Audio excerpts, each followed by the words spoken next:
Hello students, आज हम कर रहे हैं एक्सरसाइज 5.2 ऑफ क्लास 10। उसका है एपी की एक्सरसाइज है ये। और फर्स्ट क्वेश्चन में आपको क्या दिया हुआ है कि फिलिंग द ब्लैंक्स। आपको एक टेबल दी हुई है, इसमें कुछ फिलअप्स हैं, वो आपको कंप्लीट करने हैं। और ये बताया गया है कि A is the first term and D is the common difference and A N is the N term of an A P.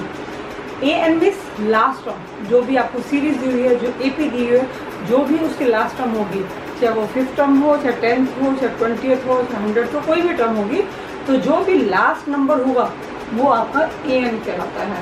N means N term मतलब लास्ट टर्म, तो लास्ट टर्म होती है। तो आपने ऐसे ही 5.1 में आपको कोई फॉर्मूला नहीं था, सिंपल आपको कॉमन डिफरेंस था या फिर आपको फर्स्ट टर्म थी।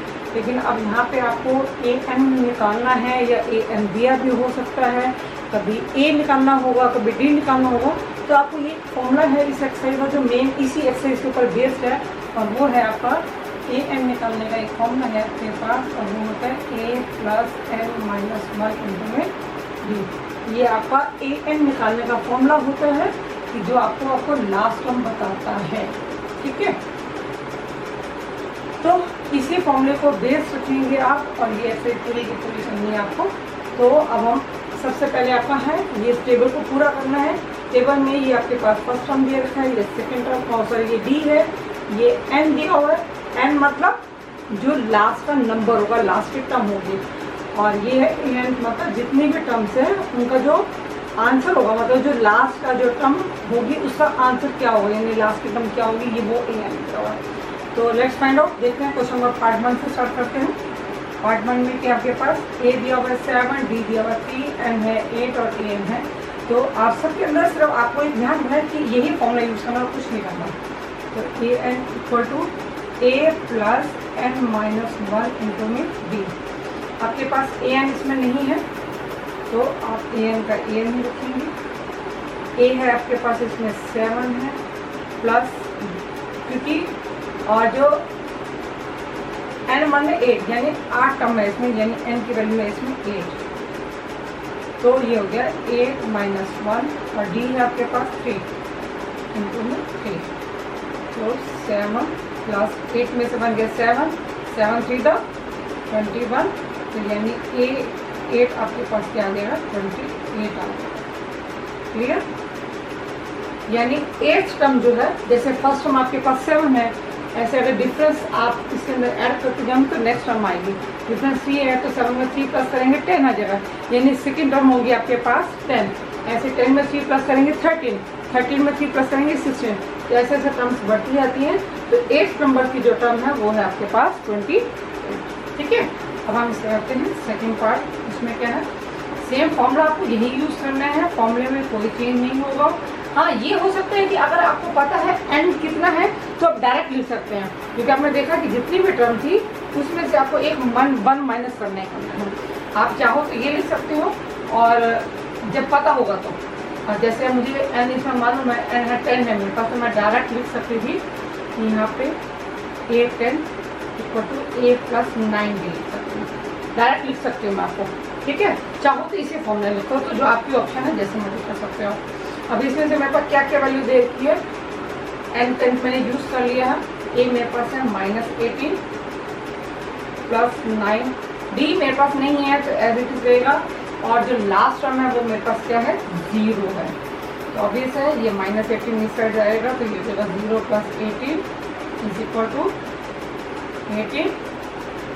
इसको मैं नेक्स्ट टाइम में करूँगी, और ये 90 एज इट इज कर देगा, -18 इस साइड गया, प्लस 18 हो गया, 0 प्लस 18 इक्वल टू 90, तो 0 प्लस 18 होता है हमारे पास 18 इक्वल टू 90। तो डी की मेरे पास क्या बन जाएगा 18, ये यहाँ पे मल्टीप्लाई में यहाँ पे डिवाइड हो गया, तो कैंसिल हो जाएगा 9 टू द 18। डी मेरे पास क्या आ गया, कॉमन डिफरेंस आ गया मेरे पास 2 आ गया, ठीक है। तो सेकेंड पार्ट में आपको डी बताना था, तो डी आ गया आपके पास 2। नाउ थर्ड पार्ट, इसमें देखते हैं क्या है। थर्ड पार्ट में भी सेम, अब एन मुझे मालूम है इसमें 18 है, ठीक है, तो मैं चाहूँ तो एन में लिखूँगी, और चाहूँ तो मैंने बोला आप डायरेक्ट भी लिख सकते हैं। तो मेरे पास एन है मेरे पास 18, और ये जगह ए मेरे पास नहीं है, इसमें एन है मेरे पास 18 माइनस में 1, और डी मेरे पास क्या है -3 है, यहाँ मल्टीप्लाई -3 होगा और 18 टर्म मेरे को दे किया और वो है -5, तो यहाँ पे आएगा -5 ए और यहाँ पे अगर प्लस 18 में से 1 चला गया कितना होता है 17 को आप -3 से मल्टीप्लाई करेंगे तो ये हो जाएगा ए माइनस में 51, क्योंकि प्लस माइनस माइनस हो जाएगा 17 का 51 और ये हो जाएगा -5, अब ये माइनस का इस साइड क्या हो जाएगा आके प्लस हो जाएगा और एक मिल जाएगी 51 में से 5 चलेगी 46, एक वैल्यू आ गया आपके पास 46। क्लियर, ये आपको निकालना था 46। नेक्स्ट पार्ट कर लेते हैं, fourth part A N equal to A plus N minus 1 into D. A N, इसमें एन टर्म मुझे नहीं दी, एन मुझे नहीं मालूम ये कौन से टर्म है, तो और लेकिन ए एन मुझे मालूम है, ये जो लास्ट टर्म है उसका आंसर है 3.6। ए भी मुझे मालूम है -18.9, लास्ट मुझे एन नहीं मालूम था तो मैंने नहीं लिखा। डी मुझे मालूम है 2.5। तो आप बड़े प्यार से मतलब अपने टेबल में देखेंगे कि क्या क्या चीज़ दी हुई है आपको। अब ये माइनस है तो इस साइड आके क्या हो जाएगा, ये प्लस हो जाएगा, तो ये रहेगा n-1 2.5। और अब आपको क्या करना है, आपको इसको प्लस करना है, तो ये आएगा 9 और 6 15, 19 और 3 22, तो ये आ गया n-1 इंटू में 2.5 ऊपर यहाँ पर था 22.5 इज इक्वल टू n-1 और ये यहाँ पर 2.5 जो था यहाँ पर मल्टीप्लाई में है, तो इस साइड आके क्या हो जाएगा, ये डिवाइड। पॉइंट के बाद इसमें भी एक ही नंबर है, इसमें भी एक ही नंबर है, तो आपको हटाने की जरूरत नहीं है, आप डायरेक्ट भी कर सकते हैं। तो 25 की डिवाइड बाई 2 to 5 आता है आपका 9 का, it means 9 equal to n-1 और n कितना हो जाएगा, ये माइनस में जाके प्लस हो जाएगा, तो 9 + 1 इक्वल टू 10। यानी आपके पास ये टोटल 10 टर्म्स थी और जो 10th टर्म थी उसका आंसर था आपका 3.6।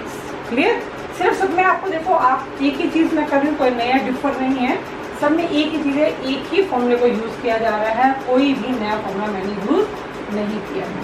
अब n इसमें 105 है तो मैं चाहूँ तो डायरेक्ट फॉर्मूला लगा सकती हूँ, तो मैं लगा लेती हूँ, क्योंकि अभी तक मैंने सिर्फ एक ही पार्ट में लगाया था और आपको मैंने बोला था जितनी भी टर्म होती है उसमें से एक टर्म यहाँ लिखना होता है। ठीक है, ऐसा क्यों लिखा गया, देखो हम जब टर्म होती है हमारे पास सीरीज होती है, एपी की सीरीज होती है, तो मान जैसे मेरे पास ये सीरीज है 3, 6, 9, 12 एंड सो। ठीक है, अब ये कौन सी टर्म है, ये मेरे पास फर्स्ट टर्म होती है, ये होती है मेरे पास सेकंड टर्म होती है, ये होती है मेरे पास थर्ड टर्म होती है और ये होती है फोर्थ टर्म।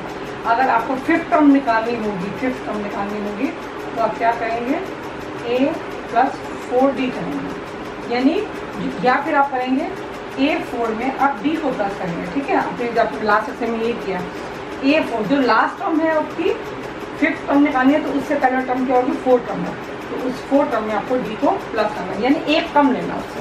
ठीक है, तो सेम पैटर्न ये यहाँ पर भी यही होता है कि एक कम लेना होता है, चाहे आप फॉर्मूला लिखेंगे या वैसे डाल सकते हैं।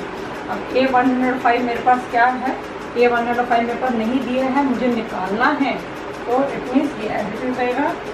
a की वैल्यू मेरे पास क्या है 3.5 + 104 और d की वैल्यू क्या है मेरे पास 0, d मीन्स क्या है 0 है यहाँ पर, तो अभी से किसी को भी आप 0 से मल्टीप्लाई करेंगे तो क्या बन जाएगा 0, तो उसका 105 टर्म क्या हो गया आपके 3.5, क्योंकि कोई चेंज ही नहीं आएगा 0 से, तो जिसको मर्जी मल्टीप्लाई कर लो, तो जब डिफरेंस ही 0 है तो इट मीन्स आपके टर्म वहीं की वहीं रहेगी, ये आपके पास आगे आंसर। और मैं देखा हमने पूरी एक टेबल में से जो भी टर्म मिसिंग थी तो हमने उसको फॉर्मूले को यूज़ करके वैल्यू को पुट अप करके हमने सिस्टमेटिकली अपना आंसर शो करना है। ऐसा नहीं कि डायरेक्ट लिखना है, आपको वहाँ पे शो भी करना है कि आपने आंसर कैसे निकालना है। ठीक है।